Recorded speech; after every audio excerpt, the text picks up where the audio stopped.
So what's up guys, sinushoot ko tong video na to ngayon no, mga 2 p.m. Nakita nyo naman siguro sa title no, pag-usapan natin yung Club Dinui. So bakit nga ba ganun no, nirest mo na siya ng ilang buwan or isang buwan.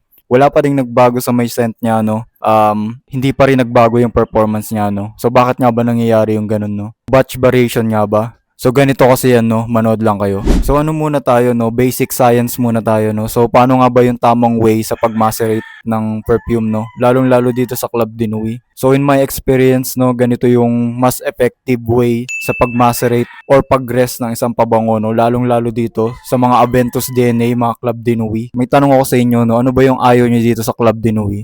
Siguro pare-pares naman tayo no, yung top notes niya no, yung ayaw natin, yung harshness, yung parang sobrang overpowering na citrus na nakakatusok na sa ilong no. Yun yung ayaw natin dito eh. So dun sa mga ibang Club Dinui, kung mapapansin nyo, no, rounded na yung top notes niya, no? Hindi na siya ganun ka-aggressive, tsaka mas smooth na yung opening, no? So yun yung unang goal natin no, sa pag-macerate ng perfume na to, no, ng Club Dinui. Kailangan nating alisin yung harshness niya na nasa top notes. So ano nga ba yung top notes, no? Ano nga ba siyang part ng pabango? So yun yung pinaka-volatile na part ng pabango, no, yung top notes compare sa middle notes tsaka base notes, no. Yun yung parang pag-spray mo, ang lakas, nag-evaporate na agad, no. Kung i-relate natin yan sa pag-macerate, no, so paano ba natin naalisin yun? Ganito, no, based in my experience, ganito yung perfect na pag-macerate o pag-rest sa Club Dinui. Ilagay nyo siya sa may room na 60% yung init, tapos 40% yung lamig. So, anong ibig sabihin ko dun, no? Dapat lamang ng konti yung init.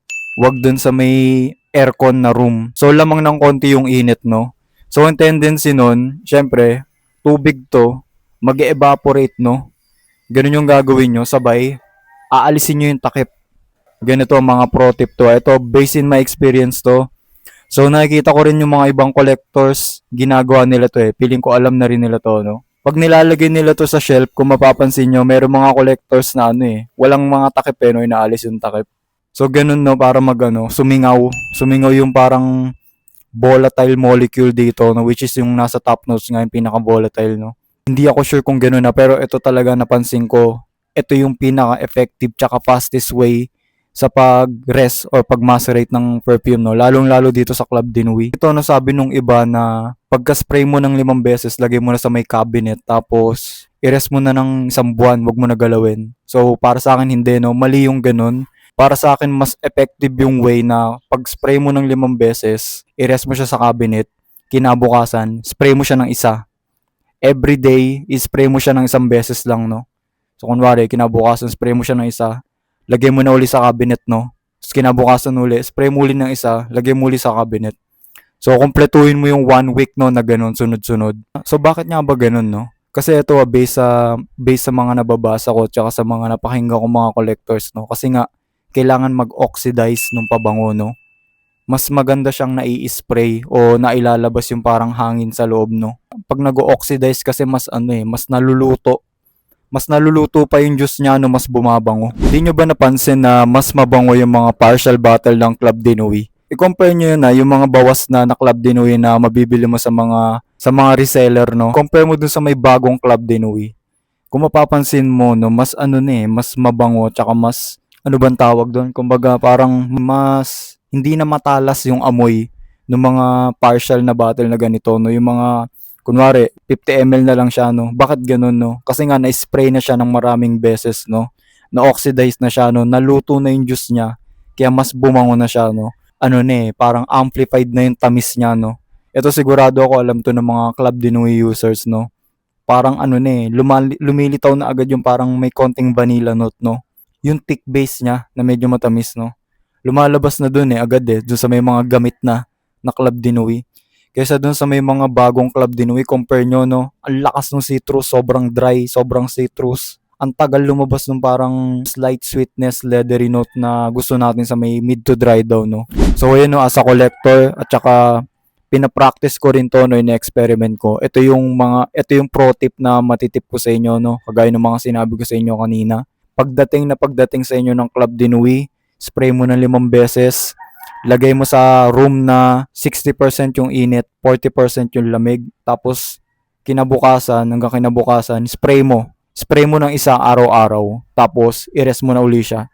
Isang linggo mong gawin yon, tapos yung susunod na week, wag ka na mag-spray, no?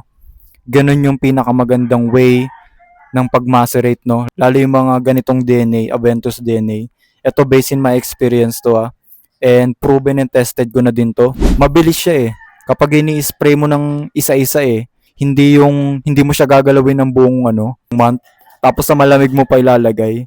So paano mag-evaporate yung mga volatile top notes nun? Tapos pag spray mo, no, ganun pa rin, ang harsh pa rin ng opening, no, kasi nga sa malamig na room mo siya nilagay, no, minsan sa mga aircon pa nga. Nako, based in my experience, yung mga Aventus DNA, wag na wag nyo ilalagay sa mga sobrang lamig na room, lalo yung mga bago, kasi nga eto pansin ko, amplified yung niya, asim, yung citrus kapag sa malamig.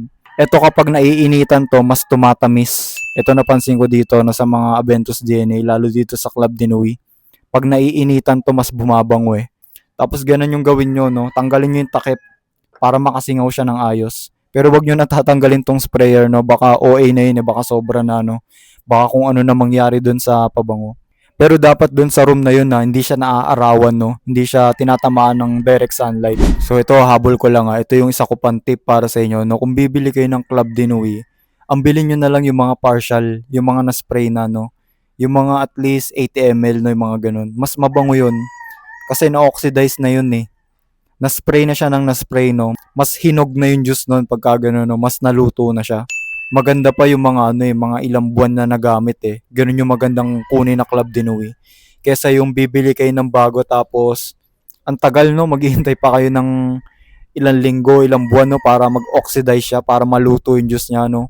Bumili na lang kayo ng partial, yun yung tip ko sa inyo, para hindi mo na siya i-rest ng napakatagal, no. So yun, no, sana nakatulong yun sa inyo.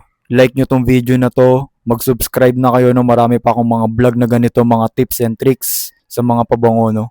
So yun lang. Peace out.